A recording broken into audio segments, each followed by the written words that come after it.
اعوذ باللہ من الشیطان الرجیم بسم اللہ الرحمن الرحیم رب اشرح لی صدری ویسر لی امری واحلل عقدۃ من لسانی یفقهوا قولی اللہم اجعل القرآن ربیع قلبی ونور صدری وجلاء حزنی وذہاب ہمی وغمی یا رب لک الحمد کما ینبغی لجلال وجہک وعظیم سلطانک یا رب لک الحمد حمدا کثیرا طیبا مبارکا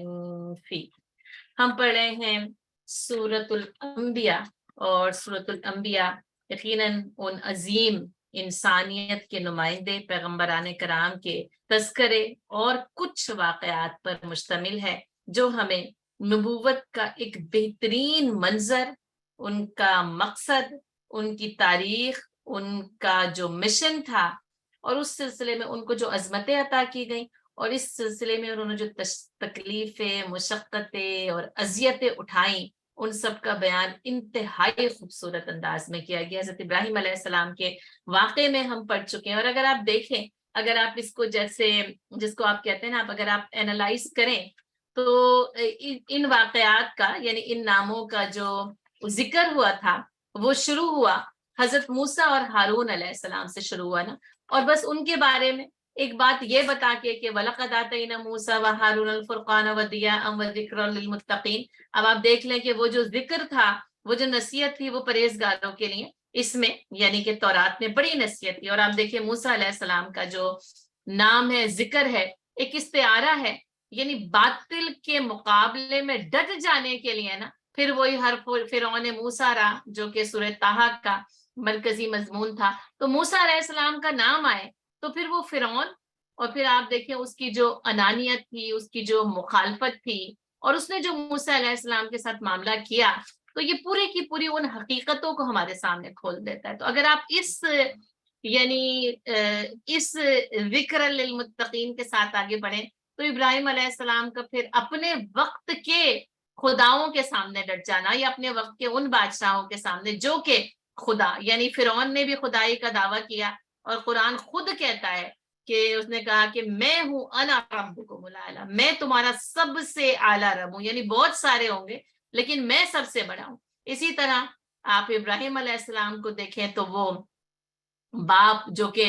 یعنی بتوں کا مہا پجاری یا مذہبی وزیر کی حیثیت، اور پھر وہ جو سارے مل کر وہ آگ کا الاؤ جلاتے ہیں۔ تو آپ دیکھیں ان مخالفتوں کے مقابلے میں ڈٹ جانا نا، دراصل یہ اصل جو یعنی نبوت کا سبق ہے نا، ہمیں یعنی ہزاروں اسباق کے ساتھ یہ ایک سبق بہت نمایاں ہے۔ اچھا، اب آپ دیکھیں کہ ان کے سامنے جو آزمائشیں ہیں وہ یعنی فرعون کی صورت میں آ رہی ہیں، نمرود کی صورت میں آ رہی ہیں، آگ کے الاؤ کی صورت میں آ رہی ہیں، باپ اور قوم یعنی پھر وہ بے دخل کر دیتے ہیں، جلا وطن کر دیتے ہیں، اس صورت میں آ رہی ہے۔ تو ہمارے پاس یہ ساری چیزیں پھر قوم کے ساتھ وہ جو ان کا جو مکالمہ ہے، یعنی ظاہر ہے کہ پھر ان سورج، ستاروں، سیاروں اور جو ہاتھوں سے تراشے ہوئے بت تھے ان کے مقابلے میں یعنی حضرت ابراہیم علیہ السلام کا عمل ہمیں وہ سمجھ میں آ جاتا ہے۔ پھر اس کے ساتھ ساتھ آپ اگر دیکھیں تو لوط علیہ السلام جو اپنی قوم کے سامنے اور ان کی جو تعمل الخبائث کانت تعمل الخبائث کے سامنے جب ڈٹتے ہیں تو آپ دیکھیں کہ قوم ان کے ساتھ کیا سلوک کرتی ہے۔ اچھا، اور اللہ کا معاملہ کیا ہے وہ بھی دیکھتے جائیے کہ اللہ کیسے ان کو اپنی رحمت سے ڈھانپتا جاتا ہے اور بچاتا جاتا ہے۔ آپ دیکھیں کہ نوح علیہ السلام کا معاملہ دیکھ لیں تو اللہ تعالیٰ کیا کہتا ہے، یعنی نجات دی الکرب العظیم، بہت شدید ترین بے چینی، غم اور کرب سے نجات دی۔ تو اب یہ کہ یہ جو یعنی مخالفتیں آ رہی ہیں، قوتیں ہیں، سختیاں ہیں، شدتیں ہیں، قوم کی طرف سے بھی ہیں جو کہ کرب عظیم کے نام سے بھی تعبیر کی جاتی ہے نا۔ اور پھر آپ دیکھیں کہ داؤد اور سلیمان علیہ السلام کا اگر دیکھیں تو مقابل میں یوں کوئی بادشاہ نہیں ہے، لیکن بادشاہت جو اٹسیلف ان کو دی گئی نا، وہ انتہائی شدید ترین آزمائش کے طور پر دی گئی۔ اور اس میں پھر آپ مقدمے کے ذریعے آپ دیکھ لیں کہ ان کے اوپر انعامات کی جو بارش کی ہے نا، اس کا بھی ذکر ہو گیا، لیکن اس کے ساتھ پھر وہ جو عدل کا جو میزان ہے، جو عدل کا پیمانہ ہے، جو عدل کا کانٹا ہے، اس کے اوپر کھڑے ہونا اور اس کے اوپر جم جانا، یہ اس کے اندر کے جو حکم کرنا ہے، جو حکم یعنی قاضی بننا ہے، تو وہ بھی اتنا آسان نہیں ہے. اور اس میں آپ دیکھیں کہ داؤد علیہ السلام کی ایک آزمائش ہوتی ہے تو وہ اپنے بیٹے سلیمان علیہ السلام کا جو یعنی فیصلہ ہے,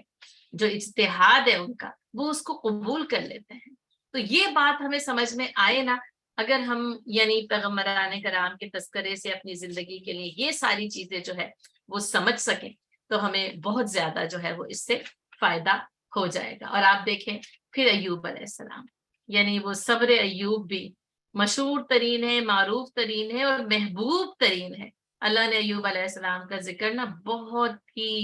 محبوبانہ انداز سے بیان سے کیا, لیکن پھر وہ سوچ بھی آتی ہے کہ اتنا محبوب بندہ اور نعم العبد, اللہ کہتا ہے انہو اواب, وہ رجوع کرنے والے تھے اور ان کو اتنی شدید مشکلات سے گزارا جاتا ہے. اور اس کے بعد آپ دیکھیں کہ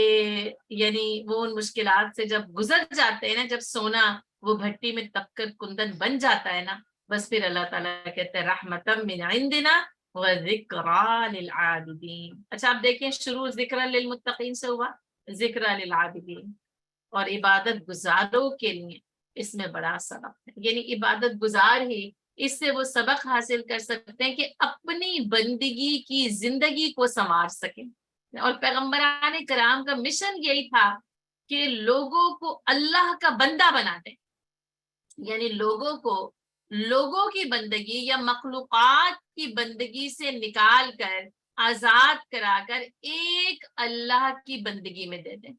ہے نا. یعنی غلامی سے جو آزادی ہے وہ ایک اللہ کی بندگی میں, ذکریٰ للعابدین. اس میں عبادت گزاروں کے لیے بڑا سبق ہے. پھر ان کے لیے وہ صبر بھی, وہ شکر بھی. آپ دیکھیں دونوں باتیں, وہاں نعمتوں کی بہتات ہے, وہاں آزمائش مختلف طریقوں سے, یہاں ایوب علیہ السلام سے لے لی گئی جو کچھ تھا, ان کی آزمائش مختلف طریقے سے ہوئی. تو یہ آزمائشوں کے مختلف طریقے ہیں. اور آپ دیکھیں یعنی اب اس دنیا کی زندگی میں ہمارے موجودہ دور میں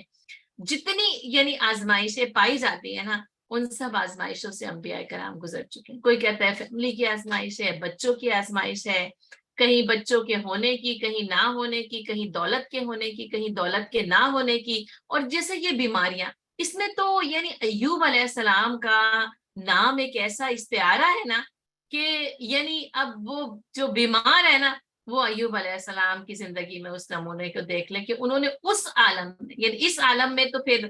یعنی بس کسی کو ہی مبتلا کیا جاتا ہے. اور ابراہیم علیہ السلام کی آزمائشیں دیکھ لیں, کہیں باپ مخالف ہو سکتا ہے, کہیں بہن بھائی جو ہے وہ ان کے ساتھ جو ہے وہ تعلقات اچھے نہیں ہو سکتے, کہیں سسرال کی طرف سے بہت بڑی آزمائش ہو سکتی ہے کسی کے لیے. یعنی جب رشتہ داروں کی طرف سے آزمائش ہونا, تو پھر ابراہیم علیہ السلام ایک استعارہ بنتے ہیں کہ یعنی قوم, باپ, سگا باپ ان آگ کے الاؤ کو جلانے والوں میں شامل ہو جاتا ہے. تو یعنی کہیں سختی ہے, کہیں بادشاہ کوئی سخت مل جائے, یا گھر کا ہی کوئی امیر کہیں سخت ہو جائے, تو آپ دیکھیں کہیں شوہروں کی سختیوں کا معاملہ ہو, تو ویسے تو فرعون اور موسیٰ علیہ السلام کا ذکر آتا ہے نا, تو وہیں پر پھر آسیہ جو ہے وہ اس ظلم کے خلاف اور اس ظلم کو سہنے کے لیے نا ایک استعارہ بن کر کھڑی ہو جاتی ہے. یعنی یہ ہر چیز میں نا ایسا وہ ذکر للمتقین اور ذکر للعابدین نا, ایسے یہ اس کو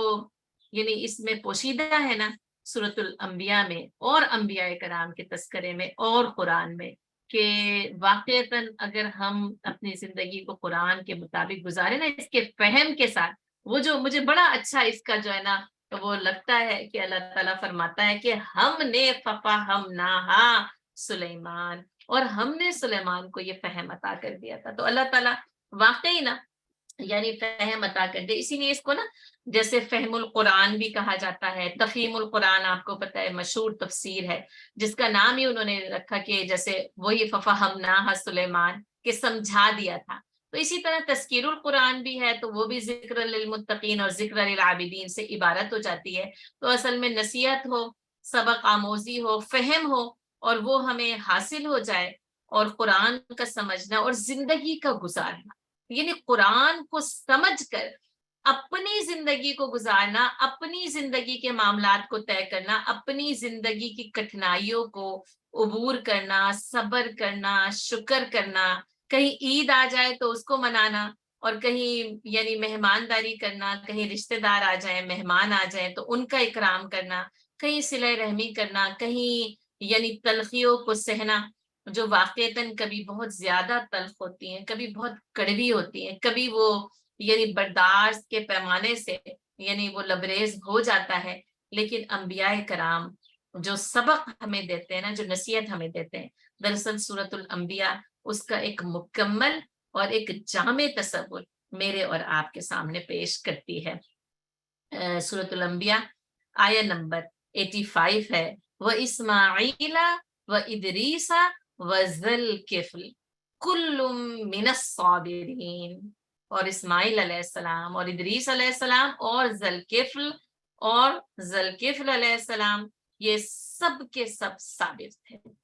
اب آپ دیکھیں ان کی تعریف کس میں کی جا رہی ہے؟ صبر میں تعریف کی جا رہی ہے۔ اللہ تعالیٰ جس کو کہتے ہیں نا، یہ سرٹیفکیٹ انہیں دے رہا ہے کہ وہ صبر کا ایک استعارہ ہے۔ اور اسماعیل علیہ السلام کے متعلق ہم جانتے ہی ہیں کہ حضرت ابراہیم علیہ السلام کے بیٹے ہیں، اور یعنی امتیاز یہ ہے، انفرادیت یہ ہے، شان یہ ہے کہ رسول اللہ صلی اللہ علیہ وسلم بنی اسماعیل میں مبعوث ہوتے ہیں۔ تو اور یہی ہیں وہ کہ جن کو لے کر ہجرت کی ہے حضرت ابراہیم علیہ السلام نے، اور بوادی غیر ذی زرع میں ربنا انی اسکنت بوادی غیر ذی زرع، اے اللہ میں نے اپنے اہل و عیال کو نا بس اس بے آب و گہا وادی میں بسا لیا۔ اور واقعی کیا کہنے خلیل اللہ کے، کہ کیسے وہ اللہ کے حکم پر عمل کرتے تھے، اور کیا ان کی ہمت اور جرت، یعنی آگ کے علاؤں میں بھی جل کر خاک ہو جانے کو تیار ہو گئے، اور بے آب و گیا وادی میں بھی اپنے اہل و عیال کو، شیر خوار بچے کو، اور وہ بھی یہ کہ وہ بڑھاپے میں اور اکلوتی اولاد اس وقت، اور اس کو وہاں چھوڑ کر آنے کے لیے تیار ہو گئے۔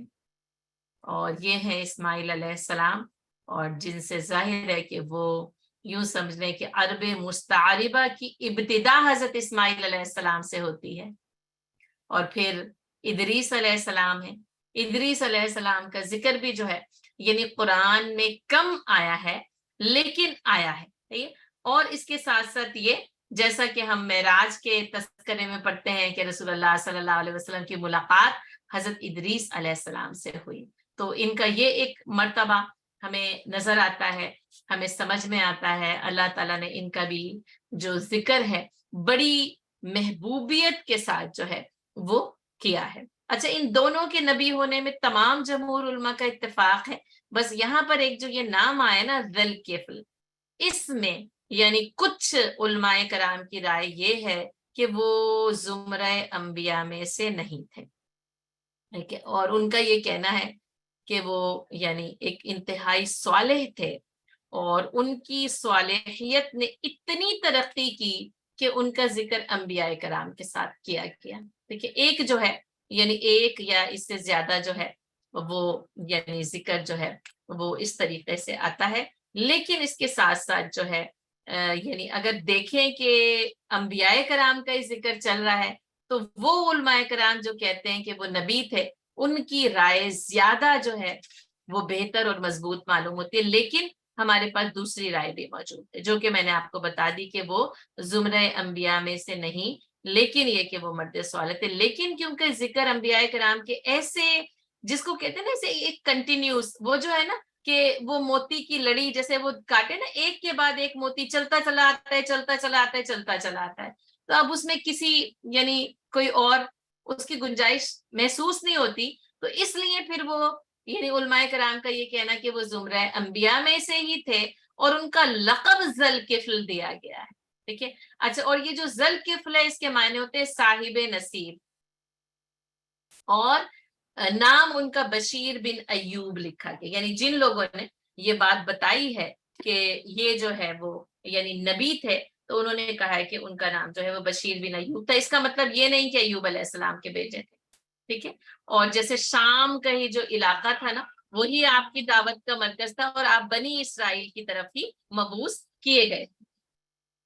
اچھا، اس کے ساتھ ساتھ یہ کہ پھر وہی کہ نبیوں کے ذکر میں ان کا نام ہے، تو یہی جو رائے ہے وہ راجح معلوم ہوتی ہے، اور کہ وہ نبی تھے، اور یہ کہا گیا کہ وہ الیسع، جیسے آگے ہم پڑھیں گے نا، الیسع کا نام جو ہے وہ نبی کے طور پر آیا ہے، ان کے یعنی نائب تھے، ان کے خلیفہ تھے۔ اور یہ بھی یعنی ابن کثیر نے بھی کچھ اور مزید جو ہے وہ اس سلسلے میں روایات لکھی ہیں، اور مجاہد رحمت اللہ علیہ کے قول سے جو ہے وہ نقل کیا گیا ہے کہ یعنی الیسا نے، الیسا جو کہ جن کے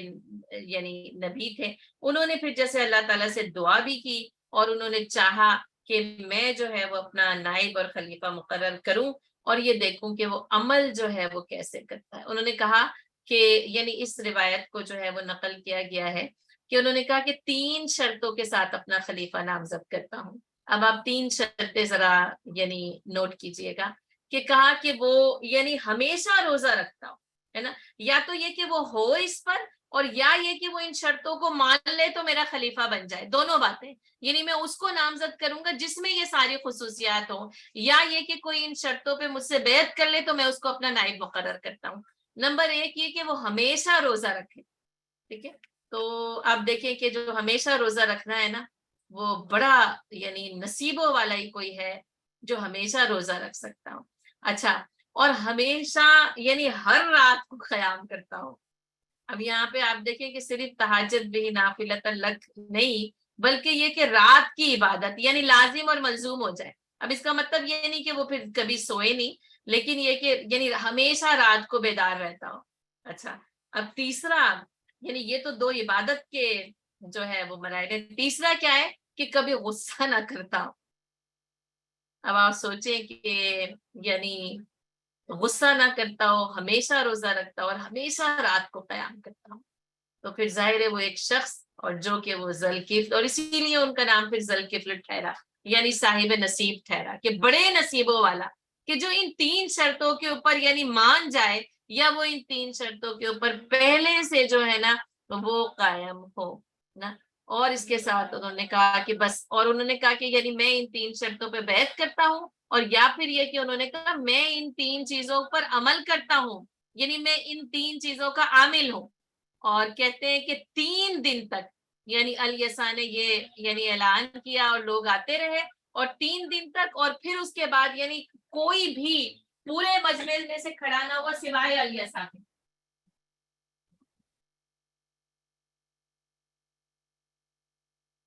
اور 3 دن بعد جو ہے وہ یعنی ان کو الیسا نے ذوالکفل کو نامزد کی، یعنی سوائے ذوالکفل کے اور کوئی کھڑا نہ ہوا، اور پھر الیسا نے ان کو جو ہے نا وہ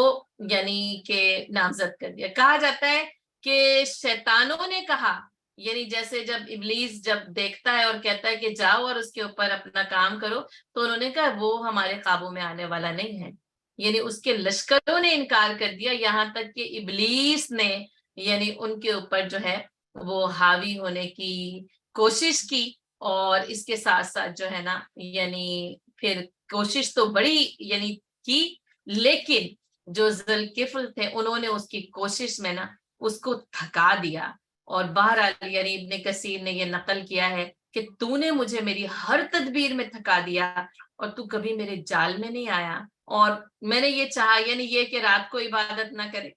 تو روزہ نہ رکھے، نہیں مانے، لیکن کہا کہ میں نے یہ کوشش کی کہ تجھے کسی طرح جو ہے نا وہ غصہ دلا دوں، ہے نا، یعنی اب ان کو غصہ یعنی آنا ہی چاہتا تھا نا، انہوں نے شیطان کو پہچان لیا، اور پھر یعنی انہوں نے اس کے اوپر غصہ نہیں کیا، تو کہا کہ بس یہ وجہ ہے، یعنی میں نے اس لیے تجھے جو ہے وہ بہکانا چاہا، اور لیکن تو نے مجھے ہر طرح کی تدبیر میں تھکا دیا۔ کہا جاتا ہے کہ اسی وجہ سے ان کو ذوالکفل کا خطاب ملا، یعنی وہ شخص جیسے صاحب نصیب، اور وہ جس نے جو عہد باندھا تھا اس نے اس ذمہ داری کو پورا کیا تو وہ صاحب نصیب ٹھہرا، کہ یعنی وہ پھر اپنے اس عہد میں پورا جو ہے وہ اترا، ٹھیک ہے۔ اچھا، اس کے ساتھ ساتھ ایک بات جو ایک اور روایت آئی نا کہ یعنی وہ نبی نہیں تھے بلکہ ایک صالح شخص تھے، اس کی وجہ نا ایک یہ جو ہے وہ روایت ہے جو کہ یعنی کہ رسول اللہ صلی اللہ علیہ وسلم سے ہی جو ہے وہ مروی ہے کہ یعنی یوں کہ ایک شخص اور بہت ہی زیادہ جو ہے وہ یعنی گناہوں میں مبتلا ہوتا ہے، کسی گناہ سے پرہیز نہیں کرتا ہے، اور یہاں تک کہ وہ اس رات ایک عورت کے پاس ہوتا ہے تو عورت کی یہ حالت ہوتی ہے کہ یعنی کہ وہ کانپ رہی ہوتی ہے, زاروں قطار رو رہی ہوتی ہے, اور وہ پھر ان سے کہتے ہیں کہ میں نے تو تم پر کوئی زبردستی نہیں کی, تم اپنی مرضی سے میرے پاس آئی ہو. تو انہوں نے کہا کہ مرضی سے نہیں, یعنی زبردستی تو نہیں کی, لیکن میں اپنی مرضی سے نہیں آئی ہوں, یعنی تم نے مجھ پر جبر نہیں کیا, لیکن میں اپنی مرضی سے نہیں آئی ہوں, بلکہ یعنی کہ ضرورتاً, اور یہ کہ یہ ایسا یعنی گناہ کہ جس کو نہ میں نے کبھی کیا اور نہ ہی میں کرنا چاہتی ہوں. اور ان کی یہ حالت تھی کہ یعنی وہ بنی اسرائیل کا وہ شخص جس کا نام الکفل تھا, وہ اس گناہ سے باز رہا, اس نے اس کے پیسے بھی اس کو واپس دیے اور کہا کہ تم چلی جاؤ. اور کفل بھی یہ عہد کرتا ہے کہ اب کبھی گناہ نہیں کرے گا, اور اسی رات جو ہے نا وہ کفل کا انتقال ہو گیا. اور کہا یہ جاتا ہے کہ صبح اس کے دروازے پر یہ تحریر لکھی ہوئی آئی, غفر اللہ الکفل, کہ اللہ نے کفل کو بخش دیا ہے نا. اچھا, اب اس روایت کی بنیاد پر نا کچھ لوگوں نے کہا کہ یہ وہ ذوالکفل ہیں, جو کہ یعنی ابن کثیر نے بھی اس روایت کو بھی نقل کیا ہے, اس کی سند پر بھی جیسے حجت کی ہے, کہا کہ یہ روایت ملتی تو ہے لیکن جیسے صحائح ستہ کی روایت نہیں ہے, لیکن اس کے ساتھ ساتھ یہ کہ اس روایت سے نا یعنی ذوالکفل کا وہ الکفل ہونا ثابت نہیں ہوتا ہے. تو میں نے کہا میں بھی آپ کے سامنے یہ وضاحت کروں, کیونکہ بعض اوقات آپ کہیں اور سے بھی ایسی کوئی بات کو سنتے ہیں, یا یہ کہ پھر اگر وہ والی بات کہ وہ صالح شخص تھا, تو یہ شخص تو صالح نہیں تھا, یہ گناہوں میں مبتلا رہا, لیکن آخری رات کو جو اس نے یعنی جس کو کہتے ہیں نیکی کی اور گناہوں سے توبہ کی, تو اللہ نے اس کی توبہ کو قبول کر لیا ہے نا. یعنی یہ اس شخص کا یہ یوں قصہ ہے, اس شخص کا اس ذوالکفل سے کوئی تعلق نہیں ہے, بلکہ وہی بات کہ انبیاء کرام کے سلسلے میں ذکر آ رہا ہے, اور یہ والی بات کہ جیسے الیسا نے ان کو نائب مقرر کیا, اور یہ بات یہ جو ہے وہ یعنی درست معلوم ہوتی ہے, اور علماء کرام نے اسی کے ذریعے جو ہے وہ ان کی بات کو جو ہے وہ بیان کیا. لیکن وہ والی جو ہے نا یعنی روایت, وہ روایت بھی جو ہے وہ مختلف جو ہے وہ ہمیں پتہ چلتی ہے کہ جو گناہ گار تھا اور اس نے اپنے گناہ سے توبہ کی. لیکن اس کے ساتھ ساتھ ایسا محسوس ہوتا ہے کہ یہ جو نام ہے نا, جیسے ظاہر ہے کہ صاحب نصیب یا عہد اور ذمہ داریوں کو پورا کرنے والا, مختلف روایات کو اگر آپ دیکھیں تو ایسا محسوس ہوتا ہے کہ بنی اسرائیل میں اسلام کا رواج تھا, اور جس کی وجہ سے پھر وہ مختلف شخصیات کا تذکرہ روایات میں آیا, تو ہو سکتا ہے کہ اس سے اس کے اندر جو ہے نا وہ اس کو یعنی جیسے سمجھ لیا گیا, لیکن ظاہر ہے کہ وہ سمجھ جو ہے وہ درست نہیں ہے, بلکہ یہ کہ یہ جو ذوالکفل ہیں انبیاء کرام کے تذکرے میں اور اللہ کی طرف سے جو ہے وہ دعوت اور تبلیغ کے لیے مبعوث کیے گئے, یعنی کہ نبی تھے, بنی اسرائیل کے پاس جو ہے وہ بھیجے گئے, شام کے علاقے میں انہوں نے اللہ کی دعوت کو پھیلایا, اور پھر شام کا علاقہ جو ہے وہ پھر یعنی صالحیت کی طرف مائل ہوا, اور کل من الصابرین, اور یہ سب کے سب جو ہے نا وہ صبر کرنے والے. یعنی ایک تو وہ ایوب علیہ السلام کا صبر ہے نا, اور ایک کیا ہے کہ عام طور پر نبوت اور دعوت و تبلیغ کے لیے صبر کرنا, اور اس دعوت و تبلیغ کے لیے پھر لازم ہے, کیونکہ وہ جو نبی صلی اللہ علیہ وسلم کو بار بار بار بار اللہ کی طرف سے تلقین ہوتی ہے نا کہ بس فصبر وصبر فصبر علی ما یقولون, اور بس صبر کیجیے جو کچھ یہ کچھ کہتے ہیں, وصبر وما صبرک الا باللہ, اور بس آپ صبر کیجیے, اور آپ کا صبر صرف اور صرف جو ہے نا وہ اللہ کے لیے ہونا چاہیے. تو کل من الصابرین, یہ جو صبر ہے یہ بہت پسندیدہ ہے, اور انسانوں کے لیے زندگی گزارنے کے لیے نا لازم اور ملزوم ہے. ایک روایت ہے کہ صبر کے بغیر نہ نیکی کا پہلا قدم اٹھایا جا سکتا ہے, نہ نیکی کا آخری قدم اٹھایا جا سکتا ہے. اور اس کے ساتھ ساتھ نبی صلی اللہ علیہ وسلم کی وہ حدیث کہ میں نے صبر سے زیادہ بہتر اور خیر کو سمیٹنے والی کوئی اور چیز نہیں دیکھی. یعنی نیکیوں اور خیر کو, بھلائیوں کو صبر یوں سمیٹتا ہے جیسے وہ مقناطیس لوہے کو کھینچتا ہے نا, تو صبر نیکیوں اور خیر کو اپنی طرف کھینچتا ہے. اور حضرت علی رضی اللہ تعالیٰ عنہ کا وہ قول کہ یعنی صبر کے بغیر یعنی نیکی ایسی ہے یا عمل ایسا ہی ہے جیسے یعنی سر بدن, یعنی بدن سر کے بغیر. یعنی وہ نیکیوں کا جو راس ہے نا, نیکیوں کا جو سر ہے, نیکیوں کا جو سردار ہے نا, وہ صبر ہے.